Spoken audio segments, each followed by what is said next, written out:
أعوذ بالله من الشيطان الرجيم. بسم الله الرحمن الرحيم. كل نفس ذائقة الموت وإنما توفون أجوركم يوم القيامة فمن زحزح عن النار وأدخل الجنة فقد فاز وما الحياة الدنيا إلا متاع الغرور. ترجمہ کنز العرفان. ہر جان موت کا مزہ چکھنے والی ہے. تو موت کے تعلق سے ہم نے کچھ باتیں کل پڑھے تھے. ہر جان موت کا مزہ چکھنے والی ہے. موت روح کا جسم سے جدا ہو جانا، اس کا نام موت ہے، اور یہ جدائی آسان نہیں ہے، یہ سخت مرحلہ ہے. وَإِنَّمَا تُوَفَّوْنَ أُجُورَكُمْ يَوْمَ الْقِيَامَةِ، اور قیامت کے دن تمہیں تمہارے اجر پورے دیے جائیں گے. اب یہاں پر غور کریں، وَإِنَّمَا تُوَفَّوْنَ أُجُورَكُمْ يَوْمَ الْقِيَامَةِ، اور قیامت کے دن تمہیں تمہارے اجر پورے دیے جائیں گے.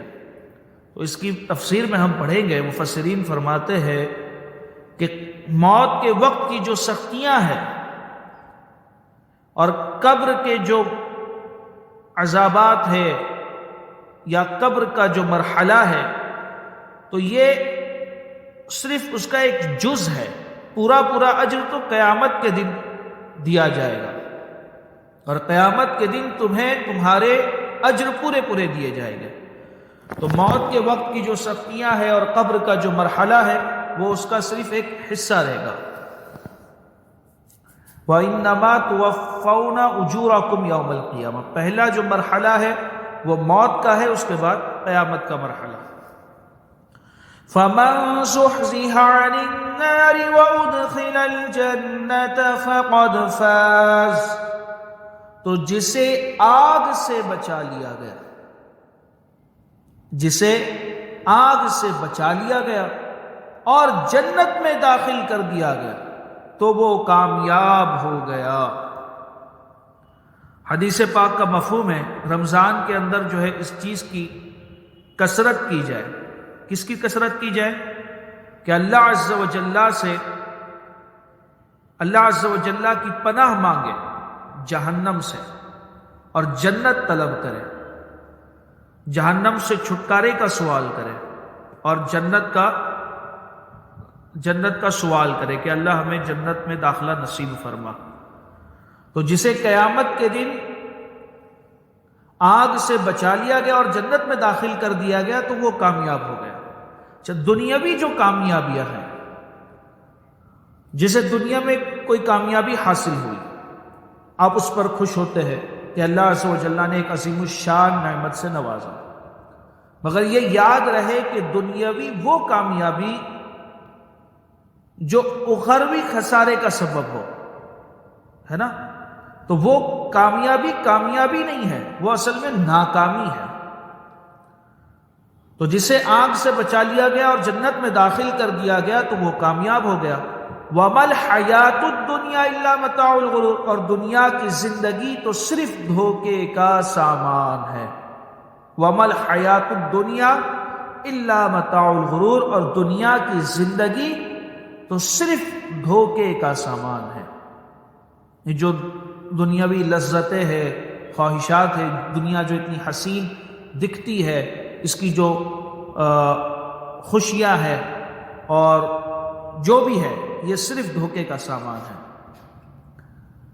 تو کل نفس ذائقۃ الموت، یہ حصے کی ہم نے کل اس کے تعلق سے کچھ باتیں ہم نے پڑھے تھے. اب جو دوسرا حصہ ہے وَإِنَّمَا تُوَفَّوْنَ أُجُورَكُمْ يَوْمَ الْقِيَامَةِ، یہ پڑھے گے، اور قیامت کے دن تمہیں تمہارے اجر پورے دیے جائیں گے. ارشاد فرمایا کہ تمہارے اجر، برے اعمال کی جزا قیامت کے دن تمہیں پوری دی جائے گی. تو اس دن جسے جہنم کی آگ سے بچا لیا گیا اور اس سے نجات دے کر جنت میں داخل کر دیا گیا، اسی نے حقیقی کامیابی حاصل کی. یاد رہے کہ برے اعمال کی وجہ سے دنیا میں جو عذاب آتا ہے، دنیا میں جو عذاب آتا ہے یا مرنے کے بعد قبر میں جو عذاب ہوتا ہے، یوں ہی نیک اعمال پر قبر میں جو راحتیں نصیب ہوتی ہے، نیک اعمال پر مرنے کے بعد قبر میں جو راحتیں نصیب ہوتی ہے، یہ اعمال کی پوری جزا نہیں، یہ جو جزا ہے، قبر کا جو مرحلہ ہے، یہ اعمال کی پوری جزا نہیں ہے، بلکہ آخرت میں ملنے والی جزا کا ایک نمونہ ہے، آخرت میں ملنے والی جزا کا ایک نمونہ ہے، جبکہ اعمال کی پوری جزا قیامت کے دن ہی ملے گی۔ حقیقی کامیابی کیا ہے؟ اس آیت سے معلوم ہوا کہ قیامت میں حقیقی کامیابی یہ ہے کہ بندے کو جہنم سے نجات دے کر جنت میں داخل کر دیا جائے۔ اچھا، کچھ ایسے بھی لوگ رہیں گے کہ جن کے نامہ اعمال برابر رہیں گے، مطلب گناہ اور نیکیاں برابر برابر رہیں گی، تو ان کو کہاں رکھا جائے گا؟ اچھا، کچھ ایسے لوگ رہیں گے کہ ماں کی خوب خدمت کیا، ماں کی خوب دعائیں لیا، ماں کو خوب راضی کیا، والد ناراض ہے تو ایک کو راضی کیا، ایک کو ناراض کیا، ہے نا؟ تو کچھ ایسے لوگ رہیں گے جن کے نیکیاں اور گناہ، برے اعمال یہ برابر برابر رہیں گے، تو ان کی کیا جزا رہے گی؟ وہ بھی جنت سے روک دیے جائیں گے اور وہ جہنم اور جنت کے درمیان اعراف نامی ایک جگہ ہے، وہاں رہیں گے، اور جب جہنم کی طرف دیکھیں گے تو اللہ کی بارگاہ میں دعا کریں گے، اے اللہ ہمیں جنت نصیب فرما اور جہنم سے پناہ دے، ہم جہنم سے تیری پناہ میں آتے ہیں، جہنم کے شر سے تیری پناہ میں آتے ہیں۔ وہ دعا کریں گے تو پھر کچھ عرصے بعد انہیں بھی جنت میں داخلہ نصیب ہو جائے گا۔ تو اس آیت سے معلوم ہوا کہ قیامت میں حقیقی کامیابی یہ ہے کہ بندے کو جہنم سے نجات دے کر جنت میں داخل کر دیا جائے، جبکہ دنیا میں کامیابی، دنیا میں جو کامیابی ہوتی ہے فی نفس ہی کامیابی تو ہے، دنیا میں کسی چیز میں آدمی کو کامیابی مل جاتی ہے تو وہ فی نفس ہی کامیابی تو ہے، لیکن اگر یہ کامیابی جو دنیا میں کامیابی حاصل کر کے یہ خوش ہو رہا ہے آخرت میں نقصان پہنچانے والی ہے تو حقیقت میں یہ خسارہ ہے۔ جس پر یہ خوش ہو رہا ہے، جو کامیابی اس کو ملی ہے، اگر یہ آخرت میں نقصان پہنچانے والی ہے تو یہ خسارے کا، نقصان کا سودا ہے۔ اور خصوصاً وہ لوگ کہ دنیا کی کامیابی کے لیے سب کچھ کرے اور آخرت کی کامیابی کے لیے کچھ نہ کرے، وہ تو یقیناً نقصان ہی میں ہے۔ کلام پاک کی آیت ہے وَالْعَصْرِ إِنَّ الْإِنسَانَ لَفِي خُسْرٍ، ہے نا، کہ انسان، بے شک انسان ضرور خسارے میں ہے، تو وہ تو نقصان ہی نقصان میں ہے جو آخرت کے لیے کوشش نہ کرے۔ لہٰذا ہر مسلمان کو چاہیے کہ وہ ایسے اعمال کی طرف زیادہ توجہ دے اور ان کے لیے زیادہ کوششیں کرے جن سے اسے حقیقی کامیابی نصیب ہو سکتی ہے، اور ان اعمال سے بچے جو اس کی حقیقی کامیابی کی راہ میں رکاوٹ بن سکتی ہے۔ اچھا، آیت کے آخر میں فرمایا گیا وَمَا الْحَيَاةُ الدُّنْيَا إِلَّا مَتَاعُ الْغُرُورِ۔ کامیابی کیا ہے؟ پہلے وہ چیز سمجھا دی گئی کہ کامیابی یہ ہے کہ آدمی کو جہنم سے بچا کر کے جنت میں داخلہ مل جائے، یہ کامیابی ہے۔ وَمَا الْحَيَاةُ الدُّنْيَا إِلَّا مَتَاعُ الْغُرُورِ، اور دنیا کی زندگی تو صرف دھوکے کا سامان ہے، یعنی دنیا کی لذتیں، اس کی خواہشات اور رعنائیہ صرف دھوکے کا سامان ہے۔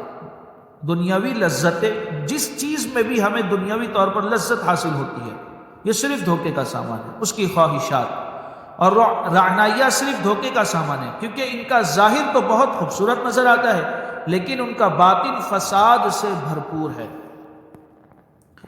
اس آیت سے معلوم ہوا کہ دنیا کی عیش و عشرت اور زیب و زینت اگرچہ کتنی ہی زیادہ یہ دھوکے کے سامان کے علاوہ کچھ نہیں، لہٰذا ہر انسان کو چاہیے کہ وہ دنیا کی رنگینیوں سے ہرگز دھوکہ نہ کھائے، ذلیل دنیا کو حاصل کرنے کے لیے اپنی قیمتی ترین آخرت کو ہرگز تباہ نہ کرے۔ اسی کی ترغیب دیتے ہوئے اللہ تعالیٰ ارشاد فرماتا ہے سورہ لقمان آیت نمبر 33، یا ایھا الناس اتقوا ربکم، اے لوگو، یا ایھا الناس، اے لوگو، یا ایھا الناس اتقوا ربکم، اے لوگو اپنے رب سے ڈرو، اللہ تعالی سے ڈرو اور انصاف کی آنکھ سے دیکھو اور دل کے کانوں سے سنو اور غور کرو، اپنے ضمیر کو جگاؤ اور غور کرو۔ اے لوگو اپنے رب سے ڈرو، یا ایھا الناس اتقوا ربکم، آیت کے شروع میں اس چیز کی تاکید کی گئی کہ اے لوگو اپنے رب سے ڈرو، واخشوا یوما، اور اس دن کا خوف کرو۔ کس دن کا؟ یوما لا یجزی والد عن ولدہ ولا مولود ہوا جاز عن والدہ شیئا، جس میں کوئی باپ اپنی اولاد کے کام نہ آئے گا اور نہ کوئی بچہ اپنے باپ کو کچھ نفع دینے والا ہوگا۔ ان وعد اللہ حق، بے شک اللہ کا وعدہ سچا ہے، قیامت قائم ہونا ہے اور یہ چیز ہونی ہے۔ کیا ہونی ہے؟ کہ کوئی کسی کے کام نہ آئے گا۔ کلام اللہ میں کہا گیا نا، ہم اپنے آپ کو کس چیز کے دھوکے میں رکھے ہوئے ہیں؟ کوئی کام نہ آئے گا وہاں پر، بے شک اللہ کا وعدہ سچا ہے۔ فلا تغرنکم الحیات الدنیا، تو دنیا کی زندگی ہرگز تمہیں دھوکہ نہ دے۔ فلا تغرنکم الحیات الدنیا، تو دنیا کی زندگی ہرگز تمہیں دھوکہ نہ دے۔ اپنے ضمیر کو جگاؤ اور اس بات کو سنو، فلا تغرنکم الحیات الدنیا، تو دنیا کی زندگی ہرگز تمہیں دھوکہ نہ دے۔ اب یہاں ایک مزے کی بات اور غور طلب بات یہ ہے کہ کوئی بھی آدمی، ابھی جیسے میں کوئی پروڈکٹ بناؤں تو میں کیا اپنے پروڈکٹ کی برائی کروں گا؟ اس کی مذمت کروں گا؟ اس کو برا بھلا کہوں گا؟ چلے عبداللہ نے ایک آئس کریم کی فیکٹری بنایا، آئس کریم بنایا، تو کیا وہ اپنی آئس کریم کی خود برائیاں کرے گا؟ اپنی آئس کریم کو وہ خود برا بھلا کہے گا کہ اس سے سردی ہو جائیں گی، نقصان ہو جائے گا، اس میں دودھ نہیں فلاں چیز ڈالی ہوئی ہے؟ پاسبل ہی نہیں۔ تو یہاں دنیا کی مذمت خود خالق کائنات قرآن مجید میں کر رہا ہے۔ فلا تغرنکم الحیات الدنیا، جس نے دنیا کو پیدا فرمایا ہے وہ فرما رہا ہے فلا تغرنکم الحیات الدنیا، تو تمہیں دھوکہ نہ دے، دنیا کی زندگی ہرگز تمہیں دھوکہ نہ دے۔ یہ ایسا کیوں ہے؟ اس کی بھی وجہ سورہ ملک میں ہم پڑھے ہیں، الذی خلق الموت والحیات لیبلوکم ایکم احسن عملا، جس نے موت اور زندگی کو پیدا کیا تاکہ جانچے تم میں کون اچھے اعمال کرتا ہے۔ تو یہ تو امتحان کی جگہ ہے، اور بار بار ہمیں بتایا گیا، دنیا کی مذمت کی گئی کہ اس کے دھوکے میں نہ آنا۔ خالق کائنات جس نے دنیا کو بنایا، مالک کائنات جو دنیا کا بادشاہ ہے، وہ فرما رہا ہے فلا تغرنکم الحیات الدنیا، تو تمہیں دھوکہ نہ دے دنیاوی زندگی۔ ولا یغرنکم باللہ الغرور، اور ہرگز بڑا دھوکہ دینے والا تمہیں اللہ کے علم پر دھوکے میں نہ ڈالے۔ اور حضرت ابو موسیٰ اشعری رضی اللہ تعالی عنہ سے روایت ہے، سید المرسلین صلی اللہ تعالی علیہ وسلم نے ارشاد فرمایا، جو شخص اپنی دنیا سے محبت کرتا ہے، حضور فرما رہے ہیں غور طلب بات ہے، اگرچہ زبان میری ہے مگر فرمان رسول اللہ کا ہے، جو شخص یہ نہ سوچے کہ یہ بول رہا ہے، یہ فرمان رسول اللہ کا ہے، جو شخص اپنی دنیا سے محبت کرتا ہے وہ اپنی آخرت کو نقصان پہنچا لیتا ہے۔ جو شخص اپنی دنیا سے محبت کرتا ہے، دنیا کی محبت اس کے آخرت کو نقصان پہنچا لیا اس نے اپنی آخرت کو۔ جو شخص اپنی دنیا سے محبت کرتا ہے وہ اپنی آخرت کو نقصان پہنچا لیتا ہے، اور جو شخص اپنی آخرت سے محبت کرتا ہے، اور جو شخص اپنی آخرت سے محبت کرتا ہے تو وہ اپنی دنیا کو نقصان پہنچاتا ہے۔ وہ صدقات ادا کرے گا، زکوٰۃ ادا کرے گا، صدقات واجبات ادا کرے گا، ہے نا، اور جب وہ زیادہ اوقات اللہ کی راہ میں دے گا تو دنیاوی طور پر ایسا ظاہر ہوگا کہ اس نے اپنی دنیا کو نقصان پہنچایا،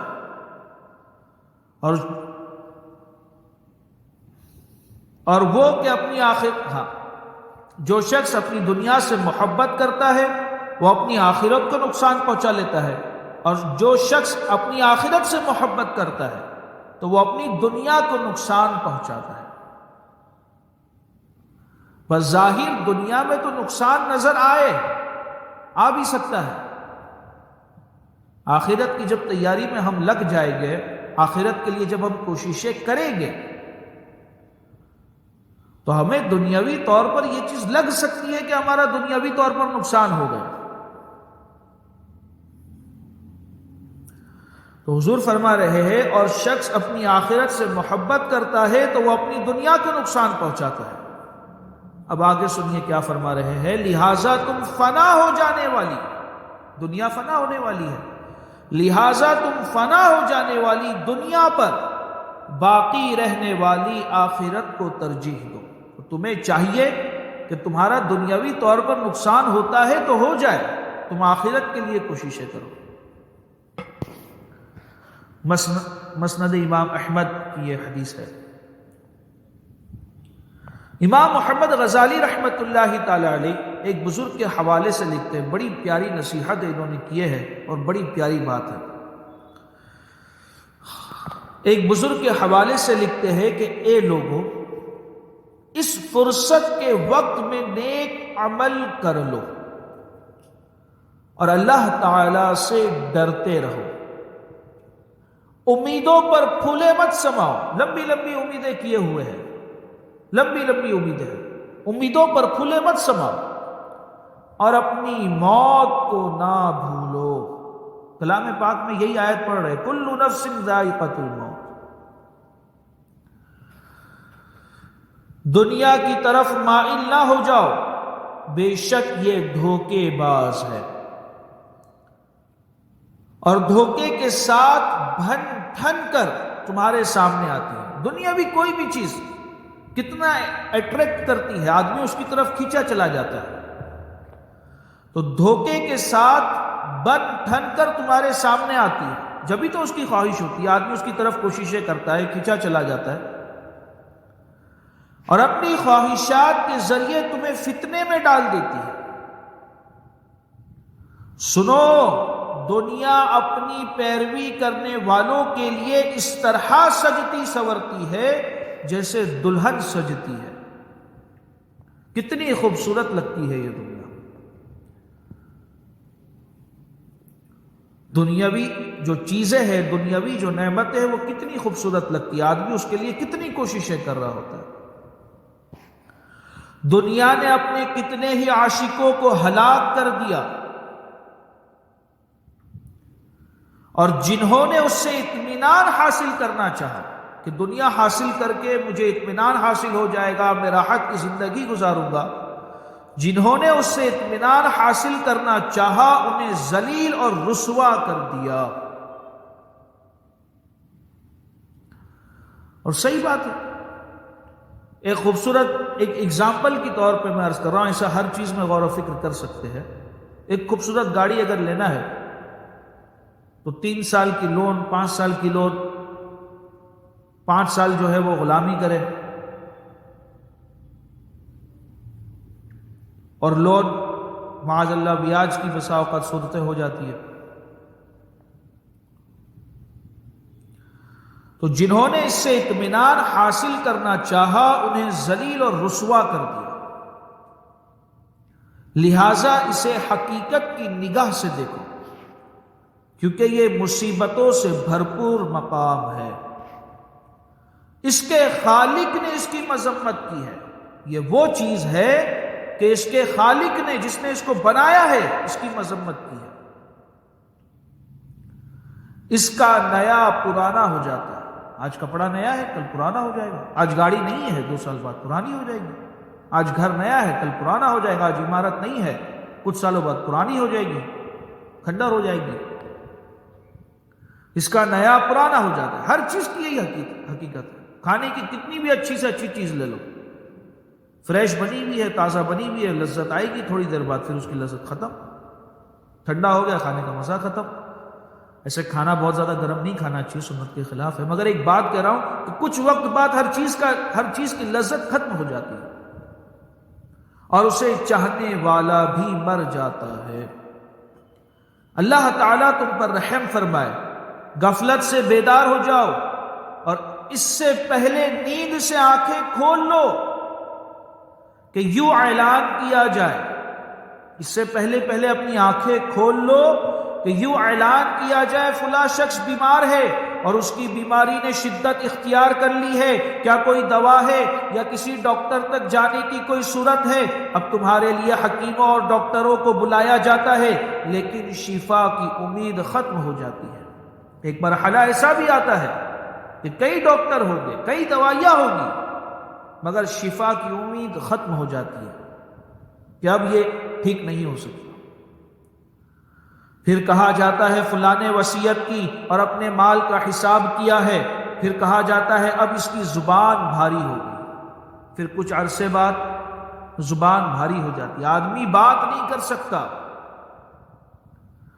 اب وہ اپنے بھائیوں سے بات نہیں کرتا اور پڑوسیوں کو نہیں پہچانتا.